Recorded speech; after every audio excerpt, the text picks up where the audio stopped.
Welcome to this very special edition of the KJ Masterclass Live, the show which ensures that you profit from your time spent here with experts, either through their industry insights, information, or simply learning from them.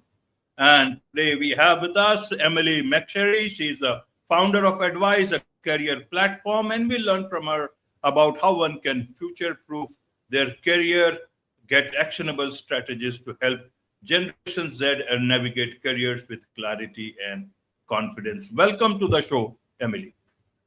Thank you. Excited to be here.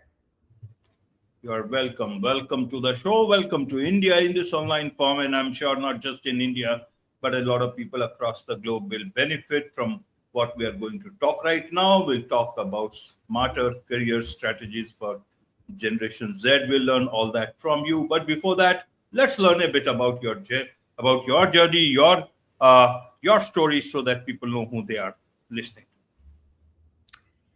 Yes. So essentially, the story behind Advise came from my own pain I experienced growing up for my career. I did grow up in a very small town with no stoplights in Central Texas, which was amazing, but there wasn't a lot of successful business people around me, right? So I kind of had to pave my own path, look for my own insights. And it wasn't until I moved to Los Angeles after college and worked 7 years in the recruitment industry that I realized this huge gap that exists is that when people talk to professionals and ask them questions and hear their stories, they learn so much about careers and if that career is for them. But a lot of things are holding students back from doing that in college when they're supposed to be doing coffee chats. And that's kind of when the idea hit me is, wow, what if we took those stories and put them on video? What if we took the coffee chat on video, made it super searchable and easy to access information from thousands of professionals at the ease of a student's fingertips or in the classroom, so then they can go forth and have real conversations with confidence, apply to the right jobs and pick the right career with confidence. And now we're in almost 20 universities in the United States being used in classrooms of thousands of students. And we also have a free version for any student to go on and watch this content, engage with it and learn. So it's been an exciting journey to date, but we're really in growth mode and looking forward to continuing our growth and helping students all over the world. Right. We'll talk about your platform, but first let's talk about the expertise part. Is that, how are students finding it difficult that a external thing has to come in? Means, are the universities not equipped for it? What are the challenges that they are facing? And if we are talking about AI, then students can also use the AI in their own way and find things for themselves. Even the job platforms, they are full of AI and all. Why can't they do it? Help us understand from that point of what is it that lacks right now? What is it that external platforms are finding that gap and trying to fill it?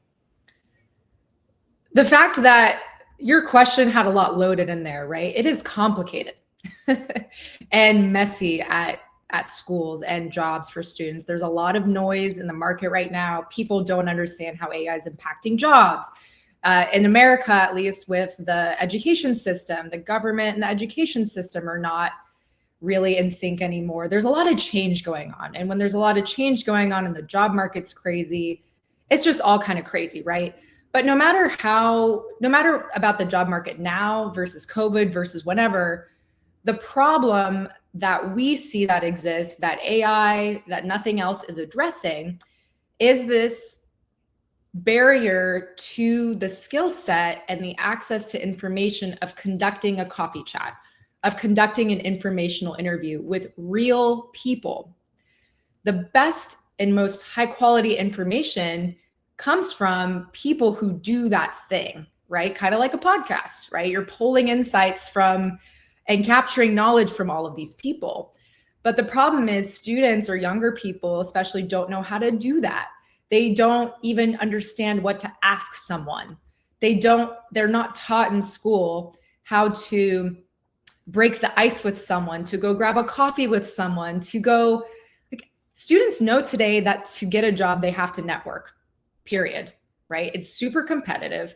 But what does that mean? Students are overwhelmed and don't have confidence and are confused on how to do this. And so that's really where we see a majority of the problem. So out of the 15 million students in the US, 11.5 million students, or about 75%, don't even do one live networking call or coffee chat or informational interview in college, even though the Career Center, the world is preaching that you have to do this to be successful. And it's not that students don't want to. A lot of them are trying, a lot of them do. I did when I was in school. But I could even paint a picture of myself I was a double business major with honors. I was a state championship athlete. I had 4 internships. I was shaking, trying to figure out who to talk to, what to ask them, because I had no idea what the business world really was. I just knew I needed to talk to people. And so through our video content and showing people how to have these conversations, seeing 5 people in consulting talk about what's challenging about it or what they like about it in a couple minutes, students can pick up on what questions to ask. They also learn what something actually is, not just what ChatGPT says or what a job description says or what their parents told them it was.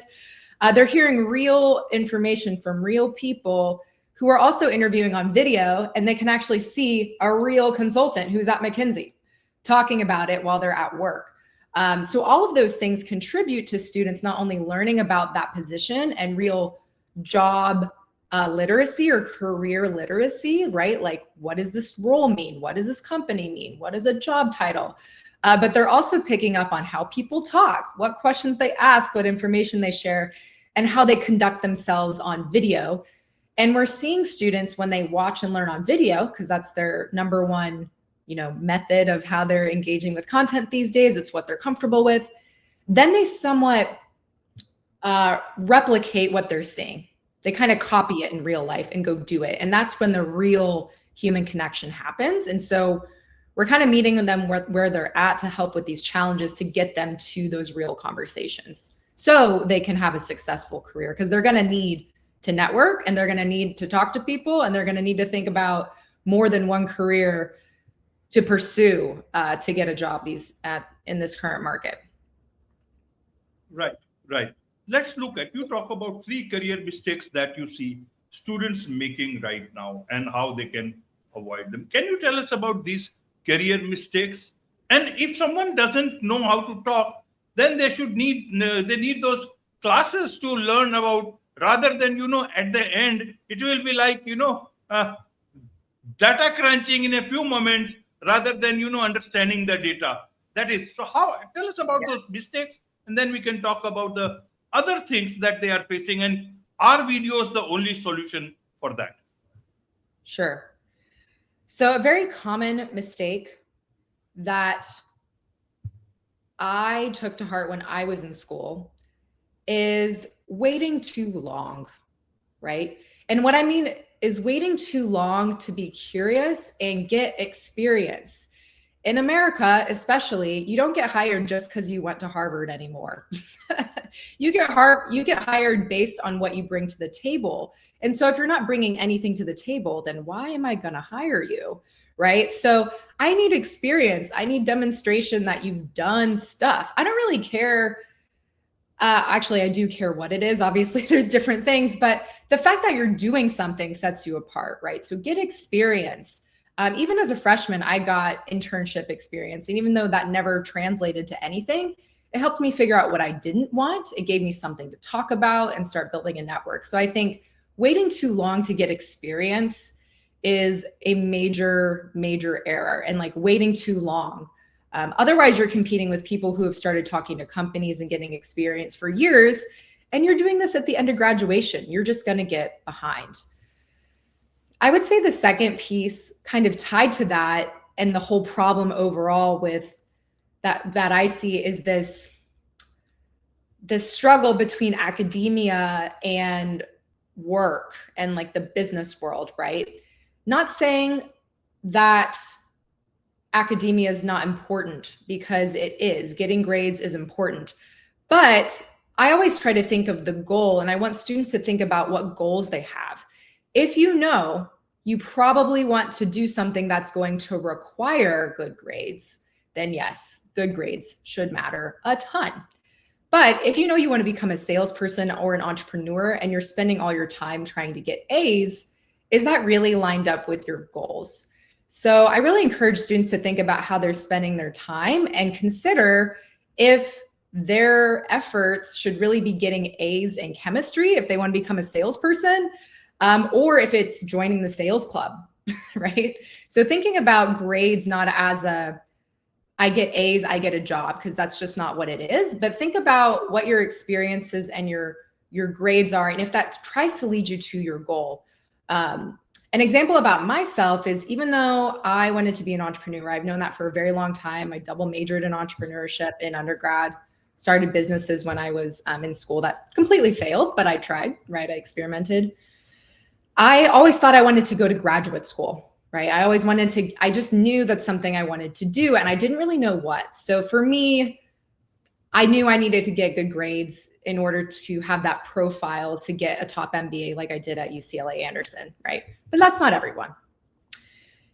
I'm trying to think of like the last real mistake I would say people make, and I don't think this has changed depending on how the market is or anything like that. At the end of the day, relationships are so important, and you need relationships to get a job, kind of tying it back into the whole theme of this episode. But when I started my business, for example, 7 years after I graduated from undergrad, and I needed help. I needed people to interview for my business. I needed connections to get sales. I had to pull on my own network. And luckily, I was able to reach out and find about 200 people that were willing to interview for my business, just because I had some sort of connection with them, right? And so I think it's a mistake to take relationships and the opportunities around you for granted in whatever environment you're in, because those relationships and that network, if you start building it right away, it will continue to build, and you can use it to your advantage in the future. And it's hard for students to realize that early on, but I can't preach it enough. Absolutely, absolutely, Emily. Now let's talk about, you talk about AI is revolutionizing career guidance. Why does AI come in? Where does AI come in? And then we'll talk about your company. How is AI impacting? Wasn't it before also in some way or the other? A lot of searches were being done, not in that mass scale, but even earlier, all the platforms, including LinkedIn, maybe now the scale has gone up. But I want to understand now, what's the difference between earlier times, before, say, ChatGPT, and right now? How is AI actually helping in career guidance? Or is it just a name and actually making students move away from networking in real life that you say your videos are doing? Right. Yeah, I would say a couple trends I'm seeing. I think the positive of it, of AI and ChatGPT, is now when a student's trying to do some research, kind of like anything else in life, right? We don't have to Google search it and read a bunch of articles. We can just get exactly what we need, our questions exactly answered, or like quicker insights on what to click and maybe what to explore across all the different things out there, including advice, right? Like we could pop up as, hey, you want videos of people that do this? Click here, right? So I think that's extremely beneficial. It'll pull from Reddit and all these other things to help give a more well-rounded answer about what is already online, which I think is helpful and saves a lot of time. The problems, the problems I think it's creating, the biggest one I see for not just students, but recruitment overall, is there are these companies, right, coming out with, everyone's trying to create an AI tool, right? They want to be the next big AI thing and like beat it to market. So people are doing this with resume and job applications, right? And they're doing it on the other side as well. So saying like, we'll use AI to help you find the best candidate out of these applications. And then people on the beginning side, the supply side, are using AI to apply to jobs, which all sounds great, right? And right now it's super trendy, right? Oh, wow, I can use AI to comb through all these job descriptions and build me the perfect resume without me having to do this manually, which sounds great, right? But imagine this, before AI, the amount of LinkedIn job applications per minute was 250 job applications per minute in the world. And now it is 12,000 per minute. So it's actually making it harder, in my opinion, for people to be noticed and stand out. And it's also making it harder on the recruiters who are now like, wow, these 100 people all look great. But are they actually great? The candidates don't even necessarily know what they're applying to. They are just mass applying and making this more complicated to the point where I don't even know how valuable the resume will be if they all look great. Absolutely. They all look great. And that is why a lot of companies are using AI itself to, do that shortlisting. And in some places now, the trend is that the first initial interview will be done by the AI itself. So a candidate uses AI to apply, and then the company shortlists it through an AI tool. And then again, the first round of interview, that shortlisting is being done by AI itself. Many people do not like it. That's a different debate here. But let's now talk about your company. How is your company utilizing artificial intelligence there? You talk about AI. You also talk about video. Where does it all fit in together that helps students? Yes, our approach to our business and AI is keeping real, authentic content and stories at the core. So we're not doing any sort of generative AI, right? We're not creating something out of other content. All of our content is like you and I talking right here. It's like if I asked you, what do you like about hosting your masterclass show? What's challenging about this? And it's real people answering real questions. And we're doing this at scale in a standardized format to create a really unique data set that does not exist anywhere else. So we're really the first place where we have almost 1,000 people answering the same questions, and they're all cut question by question. So you can see real people in investment banking answer what they like about investment banking, not going on AI or LinkedIn or social media to search this. And sure, maybe you'll find a video here, a video there, but you're not seeing 3 people in a standardized way answering it in a measurable, consistent format. And on our site, you will know that they are real people sharing real information. So that's the one thing. And so the way that we use AI today is we use it to help students get to the right content, right? So they tell us what are they studying, or what are they interested in studying? What industries are they interested in? And then we have an open chat box where they can type in anything they want us to know, and we run those words across the transcript data of our 10,000 plus videos and recommend content to them. So, somewhat like a Netflix, right? Like you watch this, you get this. TikTok, you watch this, you get this. So we use it really as a recommendation engine to make the experience better, but not to create anything fake in an already kind of fake growing space, I would say, where people are making all this generative AI interview stuff and pretending this is what someone does every day. Like I'm sure there's a cool space for that, but we're really focused on staying real and using AI to make the real better. Absolutely. And how do students know what they want? Means, is it they could search anywhere? Why onto your website? I mean, how would they know? Okay, this is what I want, or is it that you guide there is some sort of intuitive way that your platform guides them?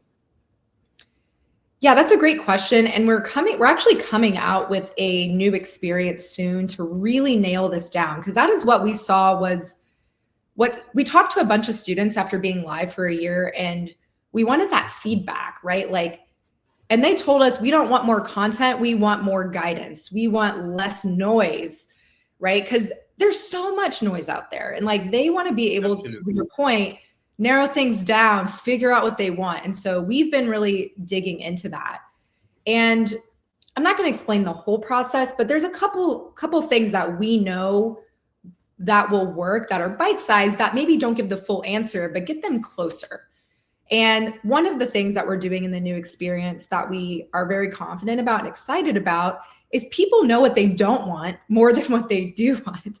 So we actually have a little phase in the quiz that we're doing where it's just saying, hey, you told us a couple things about you. Tell us a couple things from watching these clips that you do not want for sure. So that's an example of like one of the ways that we get students closer to what they do want, is helping them figure out quickly in a comfortable, easy learning environment on our platform what they don't want. So at least they're starting to eliminate things. And when you eliminate things, you get closer to what you want, because to your point, there's so many things to think about with a job. And I think it's very overwhelming, even for us, right? Like I think even for professionals, there's so many aspects to a job. So we're trying to keep it simple and fun and have them think about like what their North Star is, and then figure out, okay, I definitely do not want to talk to clients all day. Like I do not want to talk to people. You know, that's a big step. It helps narrow a bunch of careers down and helps them feel more confident. Right, right. How do things work on the ground after that? Means you said you were an athlete. So if you see some videos of, others running, you will like it. You will feel as if, you can do it, but it does not translate to actually, getting down on the ground until actually go and do it yourself. So if I watch some videos of all those top shots doing what they do in their in the day that they are doing, how does it, take me forward? Which is my next step? Who guides me at that level? Because I can feel inspired. I can do, okay, this guy is from such a big company doing this, but then how do I take the next step there? Or I just videos. Are there any ways where, they can get that help in taking the, other steps towards becoming or doing or taking that same career path that one of their mentors, online mentors, we can say that, have actually told them on a video? Yes, you're totally right. And we can lead a horse to water, right? That's an American saying. You can lead a horse to water, right? But I actually love this point, because when we work with universities, they have career teams. They have people hired who are very passionate, and it is their job to help these students get jobs and be coached.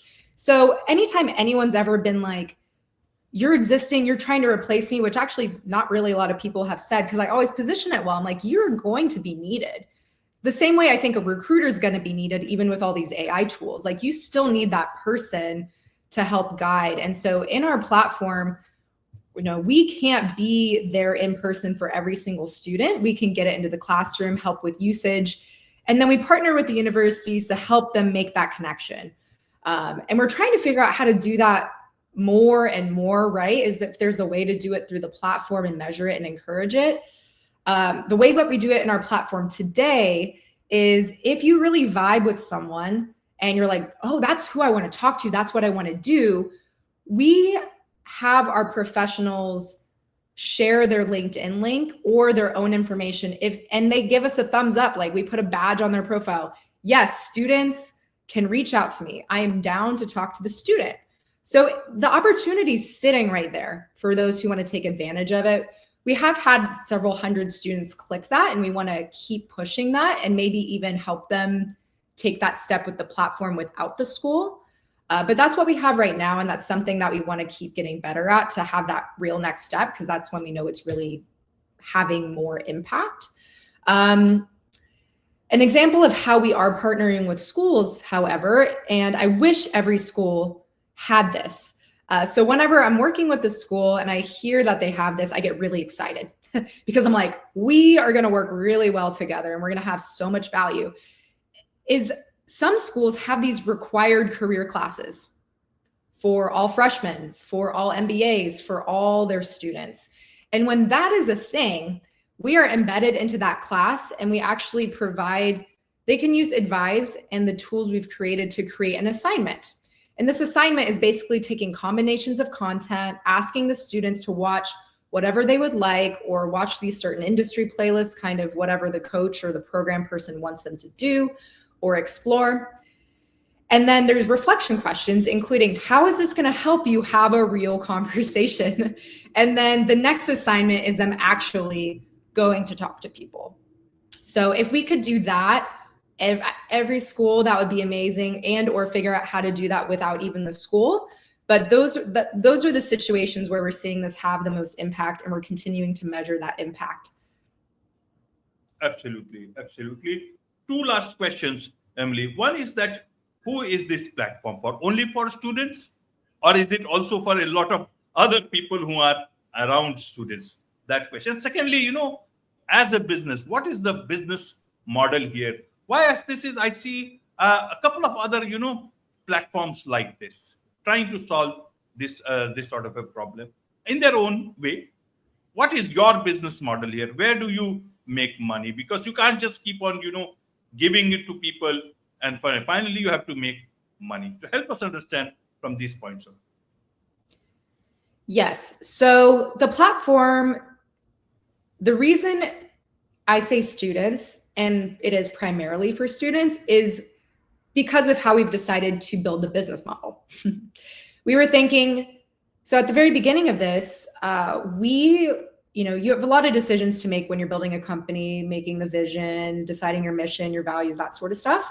And so one thing for me was, I don't believe this information should be behind a paywall, because the people who need it the most aren't going to be able to pay it, right? And so I didn't want to be that kind of business. I didn't want to be this like elite, students, parents paying us the money, and that's how we make money. So that was kind of the first thing that I knew in my gut.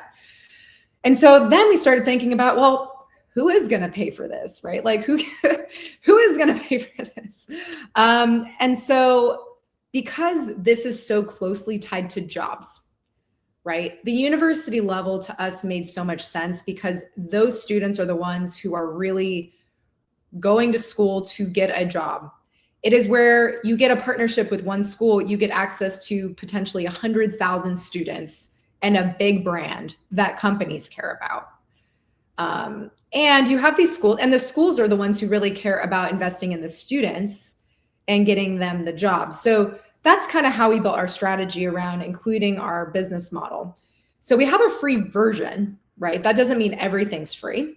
We have a free version where anyone can get in. You don't need to be a student. We have plenty of K through 12 high schoolers, parents, job switchers who can go on and use our platform.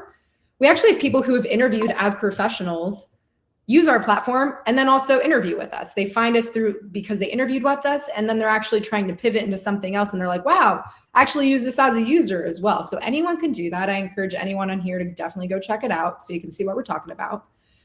Business model wise, we do annual subscriptions with universities. And so those subscriptions come at all different levels. We have a very basic entry level where they get a special student branded access portal where they need to use their school email to log in. They pay for reporting and analytics on the back end. So what are their students watching? What are they learning? Who's the most watched person on Advise from our students? What are they searching by? Kind of like their own YouTube channel, right? Like, what are the analytics on my YouTube channel? And they can also pay for a premium YouTube channel where we actually hire and pay a current student intern of the school, and we will go create alumni content up for that school as well. So I would say most schools get really excited about that piece, because there's nothing really like that, where we will actually hire a student of yours, pay them, train them, we'll pay them to network with 50 alum and have them create 600 unique career clips of them on video answering questions, and then provide you all the analytics on the backside. So that is how we make money with the schools. And we are coming out with an employer product here soon to help with the job application challenge, where we want to use employee content, and we create something basically showing what candidates are engaging with the content to cut through the AI application noise. So providing a solution from what we were talking about earlier, using real content and flagging real people, and not using AI to analyze AI. So we're just coming out with that now, and we're looking for our early pilot partners on that, with the intention to have some monthly reoccurring revenue as we slowly build up our school partners, which takes a lot of work. Absolutely, absolutely. There's so much to learn about all this from you, Emily, and I'm sure a lot of people would want to understand this better from you. Also, try your platform, be your client if possible for them. What's the best way for them to do so? Yes, the best way to reach me would be by email, which is emily@advisehub.com. That's advise with a Z, advisehub.com. And to follow along with us, I would say subscribing to our LinkedIn newsletter would be the best way. So again, advise on LinkedIn. We have our newsletter right there, and you'll get weekly updates highlighting our content. It's where we highlight some of our best people that interview, share updates, case studies, information, and all the good stuff to stay in touch. Wonderful. With this, it's a wrap on this very special edition of the KJ Masterclass Live. Thank you so much indeed for joining us. Thanks, everyone. Bye.